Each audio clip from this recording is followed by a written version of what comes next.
guitar players make a mistake in that, they emulate the Sting. They try to, and it won't never work because it's just too vastly different. But a Vina and a guitar are probably pretty close. The instrument you're using for bass, how does that work? It's not something that we normally see. Well, actually, you know what? It's something that happened almost at the same time as they developed the first electric bass. Because Fender made a 6-string bass that was pretty much like this, over in the 60s. But how I got to it was basically I needed more range. And I wanted to have more strings, and I experimented with just doing what most bass players do, is like put the bottom string and the top string on, doing 5 together, and it never made any sense. But then when I tried it like this, like tuning it like a guitar but an octave down, putting the 6 strings and finding the right spacing and everything, it just makes much more sense. There's a reason why a guitar is tuned like it is. I mean, it goes back 700 years. It just facilitates the playing a lot. It has to do with the bar chords. Yeah, but it also has to do with how the positioning. Yeah, and that the octaves, that the outside strings will not be the same note. That's why he plays, it's unusual, he's using a bass tuned like a guitar with an octave lower. Normal 6-string basses usually use a high C and a low B. But it's strange. The way he does it, even though it's unusual, seems a much more sensible way. Because when you have an instrument in which the outside 2 strings are the same note, it makes much more sense. And that is the thing that people want to go lower and lower. That makes no sense. But that's basically low enough. You don't really need to go lower than that. And the advantage of having the upper strings is that you can play chords, which is great for a compliment.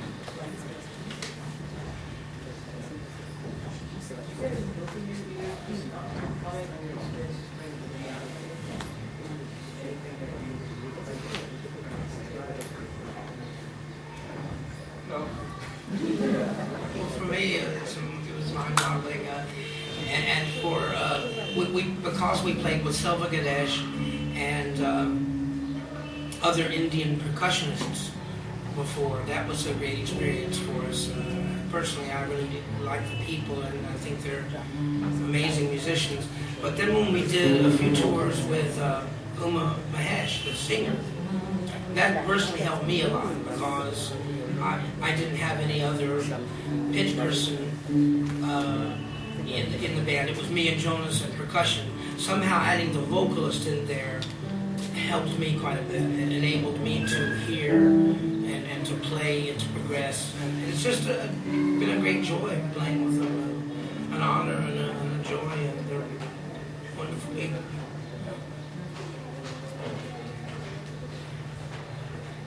What similarities do you find between improvisation and jazz? What similarities are there? What do you comment on improvisation done in jazz and done in classical? Well, you know, one thing is improvisation is a very hard to define word. Because what is it? What are you actually doing when you improvise? And what is the concept in the minds of people who listen and people who are doing it? I mean, what is it for? Can you explain what is improvisation? What's the difference? What's the difference between... I don't know, but I'm asking a question back first because I want to know how do you define improvisation? What is improvisation? I don't think you define it in the sense, but I think more an expression of what you feel at the moment. It's creating instant music. Okay, but how instant is it? What? On the spot. Well, are you saying that you play musical phrases that you've never played before? Probably not. Probably in most cases you have actually. What Shawn said, like things are the word using, things are not. Shawn said when he's playing, he tries to discard things that the recycled mind has So consciousness. just like his mind, exactly. But that is the question of who am I? That is not the question of just have I played this music before? You know, or who is playing? Improvisation is not professional. No, because that one does believe in general that improvisation is making up stuff as you go along. You're a heretic, you're creating blasphemy. That's, oh, Jesus Christ. So where is the improvisation? And I might add that it also, like, it is like a rehashing of things that you know, but it becomes more or less identifiable to the listener or to oneself as one's own listener, depending upon how big the kernels of information that are getting rehashed are. So a phrase of, say, 6 notes, it's like name that tune, you know, the old game show, I can name that tune in 6 notes. And when they get down to 1 note, well, how can you name the tune? It's just 1 note, you know. The same thing with rehashing is like if you rehash passages that consist of 4 or 5 or 6 or 8 notes, the more a phrase of it is, the more one might hear. So like, say when you hear Charlie Parker play, he particularly, the way he played, you could hear a lick and then he would play and you go, oh yeah, it's kind of a signature lick or something, because it would consist of enough notes to be identified as such. But if you keep lowering the amounts of notes, it becomes like name that tune. You can't name that tune anymore. But you're still doing the same thing. You're just rehashing things, but you're rehashing smaller or larger kernels of information. Right, but you can also make an analogy with speech. You know. We don't invent words more as we go along. We have the words. Right? And we're trying to say something normally when we speak, or we tend to be trying to say something. Have some kind of meaning. And it's exactly the same in music, or should be, that when you sit down, you actually should have an original statement to make. That you want to express something about right now. You don't want to sit down and read out the script and say something that doesn't really mean something. So it really is not a matter, have you invented it now or before? Is it improvised or composed? That is not really the issue. The issue is really, are you saying something?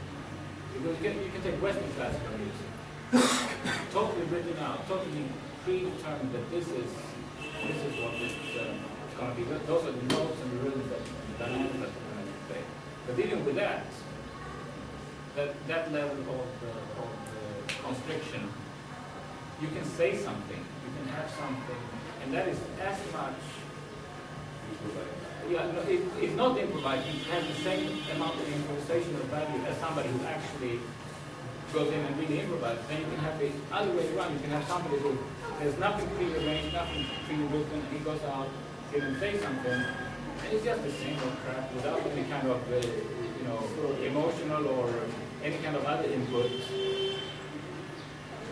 To put into it, to make it give it meaning, to make it dangerous or valuable or glorious or pretty or ecstatic. You know what I mean? So is that where you think Ornette Coleman was at one point? Ornette Coleman went free with his playing. Do you believe he was improvising or just playing another crap? Well, see, that's what I'm saying. If he's improvising or not improvising, it's not really important, but he's definitely saying something. Yes.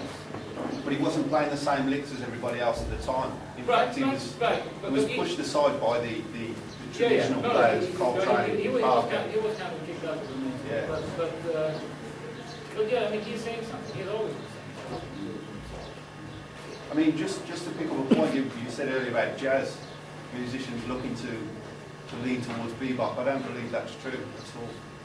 Well, there's a lot of young players, especially saxophone. I'm a saxophone player. A lot of saxophone players coming up want to hit that bebop. They want to do what Parker's doing. Parker's just playing chromatic, in my opinion. Looking at the sheet, he's playing lots of chromatic. But there's also a vast amount of musicians that are